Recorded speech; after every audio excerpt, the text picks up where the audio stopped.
Welcome to GK education centre. दोस्तों आज की इस वीडियो में हमने लिया है advance level phrasal verb practice set. इस क्वेश्चन सेट में आपके लिए 20 क्वेश्चंस रहेंगे। प्रत्येक क्वेश्चन के 4 ऑप्शंस रहेंगे। हमें बताना है कंटेक्स्ट के हिसाब से सबसे करेक्ट फ्रेजल वर्ब कौन सा इनका आंसर होगा। दोस्तों चैनल पर अगर नए हैं तो चैनल को सब्सक्राइब कर लीजिए। चलिए पहला क्वेश्चन देखते हैं क्या कह रहा है। They surrounded the enemy and force them to. उन्होंने दुश्मनों को चारों तरफ से सराउंडेड मतलब घेर लिया and force them to. Option हमारे पास give in, give out, give up और गिव ओवर। तो उन्होंने चारों तरफ से दुश्मनों को घेर लिया और उनको क्या किया, समर्पण करने के लिए बाध्य कर दिया। फोर्स देम, समर्पण करने के लिए बाध्य कर दिया। ठीक है, तो और गिव इन, इसका सही आंसर हो जाएगा गिव इन। गिव इन का मतलब होता है समर्पण करना। They force them to give in, मतलब उन्होंने फोर्स कर लिया कि समर्पण करें, तो गिव इन हो जाएगा करेक्ट आंसर। गिव इन का मतलब होता है समर्पण करना।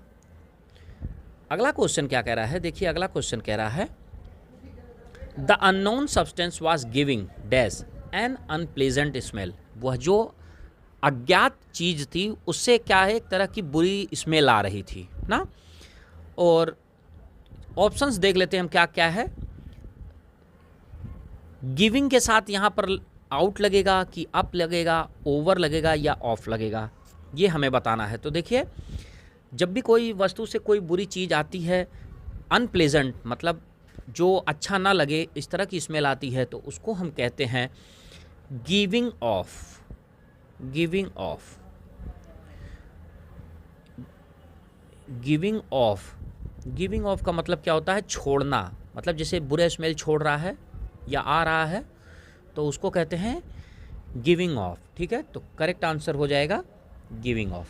अब अगले क्वेश्चन की तरफ पढ़ते हैं। क्या कह रहा है, the policeman asked the driver to dash to the side of the road. The policeman asked the driver, policeman ने गाड़ी वाहक को क्या बोला, गाड़ी साइड में लगाओ। अब जब गाड़ी साइड में लगाने को बोला तो उसके लिए देखिए हम कौन सा फ्रेजल वर्ब यूज़ करेंगे यहाँ से।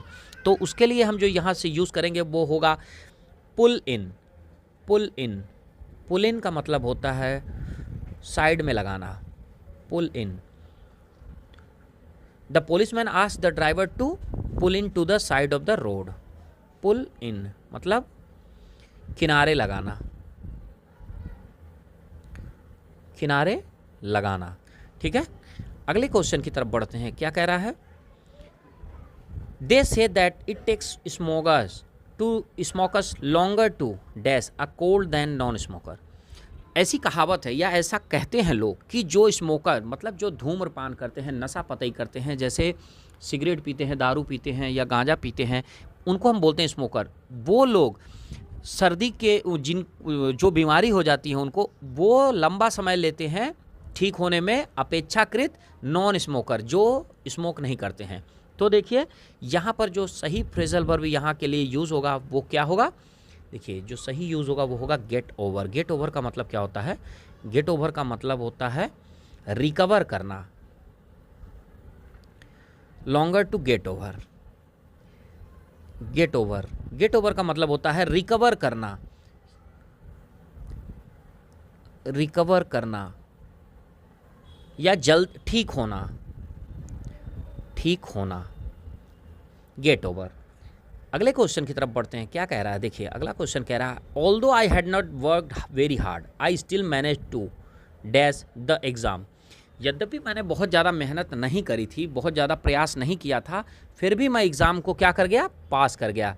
Manage to the exam. अच्छा, पास करने को हम क्या बोलते हैं, पास करने को हम एग्ज़ाम पास करने को हम बोलते हैं get through. Manage to get through मतलब पास करना, पास होने में सफल होना, पास होना या पास होने में सफल करना। ठीक है, अगला क्वेश्चन देखते हैं फटाफट से। I don't really think I will dash the exam this summer. मुझे नहीं लगता कि इस गर्मी में जो एग्ज़ाम होने वाला है मैं उसको उत्तीर्ण कर पाऊंगा। अच्छा, उत्तीर्ण कर पाऊंगा, अभी आपने देखा थोड़ी देर पहले कि एग्ज़ाम पास करने के केस में हम उसको बोलते हैं get through. Get through, I will get through. मतलब मुझे नहीं लगता कि मैं इस गर्मी में एग्ज़ाम उत्तीर्ण कर पाऊंगा। गेट थ्रू का मतलब उत्तीर्ण करना या पास होना। अगला क्वेश्चन क्या कह रहा है, देखिए अगला क्वेश्चन कह रहा है it took us nearly half an hour to dash the hill. हमें लगभग पहाड़ी पर चढ़ने में कितना समय लगा, आधा घंटा लगा। पहाड़ी मतलब खड़ी पहाड़ी रही होगी, तो पहाड़ी पर चढ़ने पे लगभग आधा घंटा लगा। अब आधा घंटा लगा तो देखिए यहाँ पर 4 फ्रेजल वर्ब में इसका करेक्ट आंसर कौन सा होगा कंटेक्स्ट के हिसाब से। तो देखिए कंटेक्स्ट के हिसाब से ना, an hour to get up, get up ऊपर चढ़ने में, चढ़ने में गेट अप का मतलब उठना भी होता है, लेकिन इन जो कंटेक्स्ट में हम इसको चढ़ना समझ लेते हैं। गेट अप माने चढ़ना, तो ये हो जाएगा करेक्ट आंसर। अगला क्वेश्चन क्या कह रहा है, देखिए अगला क्वेश्चन कह रहा है I don't like my children going out to parties, you never know what young people dash these days. मुझे अपने बच्चों का पार्टियों में जाना बिल्कुल भी पसंद नहीं है। क्यों? क्योंकि ये पता नहीं है आजकल के बच्चे किस तरह की शरारत या उलझन पैदा कर सकते हैं। ठीक है, तो इस केस में जो सही फ्रेजल वर्ब होगा वो क्या होगा, वो होगा get up to. Get up to मतलब शरारत करना, शरारत, शरारत करना या फिर हरकत करना, उलझन पैदा करना, कुछ भी, तो गेट अप टू ये हो जाएगा करेक्ट आंसर। अगला क्वेश्चन लेते हैं, क्या कह रहा है, देखिए अगला क्वेश्चन कह रहा है what have you been getting dash recently. आजकल क्या चल रहा है, आजकल तुम्हारा क्या चल रहा है। हाल चाल पूछने के केसेस में इस तरह के सेंटेंसेस बोले जाते हैं। तो देखिए यहाँ पर जो 4 ऑप्शन है इसमें से जो करेक्ट आंसर होगा what have you been getting up to recently, मतलब इस समय आपका क्या चल रहा है, up to. What have you been getting up to recently, हाल में क्या चल रहा है, अप टू हाल में क्या चल रहा है। ठीक है, ये हो जाएगा करेक्ट आंसर। अगला क्वेश्चन लेते हैं फटाफट से, क्या कह रहा है I don't seem to be making any progress and it's beginning to dash me down. मुझे अपने काम में या जो भी मैं कह रहा हूँ उसमें कोई प्रोग्रेस, बढ़ोतरी नहीं दिख रही है और इससे मुझे क्या हो रहा है, निराशा पैदा हो रहा है या फिर उत्साहहीन समझ रहा हूँ। तो इस केस में कौन सा फ्रेजल वर्ब यूज होगा, देखिए इस केस में हम यूज़ करेंगे beginning to get me down, beginning to get me down. अच्छा, गेट डाउन का मतलब क्या होता है, गेट डाउन का मतलब होता है निराशा होना या हतोत्साहित होना, हतोत्साहित होना। तो ये हो जाएगा सही आंसर। अगला क्वेश्चन क्या है, देखिए अगला क्वेश्चन कह रहा है if she had not given him dash the police would never have found him. यदि उसने उसे धोखा नहीं दिया होता, उस स्त्री ने उसे धोखा नहीं दिया होता, तो पुलिस उसे कभी भी पकड़ नहीं पाती। ठीक है, तो give away, given away, given away, यहाँ पर गिवन अवे का मतलब क्या होता है, धोखा देना। गिवन अवे मतलब धोखा देना, धोखा देना या फिर जानकारी देना, भेद देना, ये हो जाएगा सही आंसर। अगला क्वेश्चन क्या कह रहा है, देखिए अगला क्वेश्चन कह रहा है the teacher asked the student to hand in their homework at the end of the lesson. शिक्षक ने छात्रों को क्या कहा, क्लास के अंत में अपना अपना असाइनमेंट क्या करे, सबमिट करे। हैंड इन का मतलब होता है सबमिट करे। तो देखिए यहाँ पर जो करेक्ट फ्रेजल वर्ब होगा वो होगा give in, give in. Give in का मतलब होता है देना, गिव इन का मतलब होता है सौंपना, सौंपना। ठीक है, ये हो जाएगा करेक्ट आंसर। अगला क्या कह रहा है, देखिए अगला कह रहा है in winter this town is often cut dash by heavy snowfall.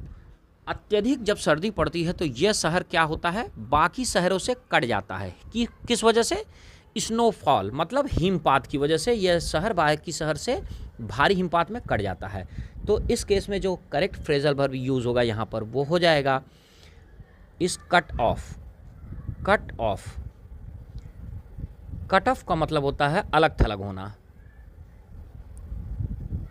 अलग थलग होना। ठीक है, ये हो जाएगा करेक्ट आंसर। अगला क्या कह रहा है, देखिए अगला क्वेश्चन कह रहा है आई थिंक योर ऐसे would be much better if you cut dash these 2 lines. मुझे लगता है आपका जो निबंध है वह और भी अच्छा हो सकता है यदि आपने ये 2 लाइनें काट दी। अब 2 लाइनें काटने को या हटाने को हम क्या फ्रेजल वर्ब यहाँ पर यूज़ करेंगे वो देखिए, वो हम यूज़ करेंगे cut out. Cut out, cut out का मतलब होता है हटाना। कट आउट का मतलब होता है हटाना, तो ये हो जाएगा करेक्ट आंसर। अगला क्वेश्चन क्या कह रहा है, I could really dash a cigarette now. अब मैं धूम्रपान कर सकता हूँ, अब मैं सिगरेट पी सकता हूँ या धूम्रपान कर सकता हूँ। तो इसका जो करेक्ट फ्रेजल वर्ब इस सेंस में होगा वो होगा do with. I could really do with. Do with मतलब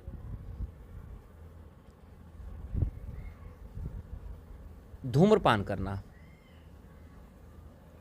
धूम्रपान करना या समय बिताना, ये हो जाएगा करेक्ट आंसर। अगला क्वेश्चन क्या कह रहा है, देखिए अगला क्वेश्चन कह रहा है the terrorist were force to give. आतंकवादियों को मजबूर कर दिया था, किस लिए? समर्पण करने के लिए। तो उस केस में क्या होगा? Give in. गिव इन हो जाएगा करेक्ट आंसर। समर्पण करना, समर्पण करना, ठीक है। अगला क्वेश्चन क्या कह रहा है, देखिए अगला क्वेश्चन कह रहा है could you distribute the books please. क्या आप अपना किताब वितरित कर सकते हैं? वितरित कर सकते हैं मतलब गिव आउट, यहाँ पर करेक्ट आंसर हो जाएगा give out. Could you give out the books please, क्या आप अपना किताब गिव आउट मतलब वितरण कर सकते हैं या दे सकते हैं? दे सकते हैं। अगला क्वेश्चन क्या कह रहा है, देखिए अगला क्वेश्चन कह रहा है इट वॉज गिवन फिर dash on the news that an assassination attempt had been made on the prime minister. समाचार पत्र में क्या आ रहा था कि प्रधानमंत्री की हत्या करने की कोशिश की गई, ठीक है। अब देखिए करेक्ट फ्रेजल वर्ब यहाँ पर कौन सा होगा? इट वॉज गिवन मतलब न्यूज़ में दिया जा रहा था, it was given on the news. तो यहाँ पर गिवन के साथ क्या यूज़ होगा वो हम देखते हैं। यहाँ पर गिवन के साथ आउट यूज़ होगा, गिवन आउट। गिवन आउट का मतलब प्रसारित होना, प्रसारित होना या करना, तो ये हो जाएगा सही आंसर। अगला क्या कह रहा है, देखिए अगला क्वेश्चन कह रहा है I wonder if you would help me dash some anti tobacco leaflets. मैं सोच रहा हूँ कि आप मेरी ये जो एंटी टोबैको हो, तंबाकू मुक्त अभियान की जो पर्चियाँ हैं इसको बांटने में मेरी हेल्प करेंगे। तो देखिए 4 फ्रेजल वर्ब यहाँ पर हैं, give out, give over, give in, give up. तो देखिए इसमें जो करेक्ट आंसर होगा वो हो जाएगा give out. To give out मतलब वितरण करना, देना, ठीक है, ये हो जाएगा करेक्ट आंसर। इस टेस्ट का आज ये लास्ट क्वेश्चन है। देखिए क्या कह रहा है, after failing his driving test 4 times ही finally dash trying to pass. After failing his driving test 4 times, 4 बार उसने ड्राइविंग टेस्ट दिया और वो फाइनली फेल हो गया, मतलब पास नहीं हो सका।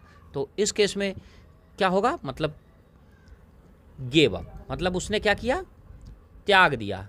Gave up, finally gave up मतलब अब वह त्याग दिया।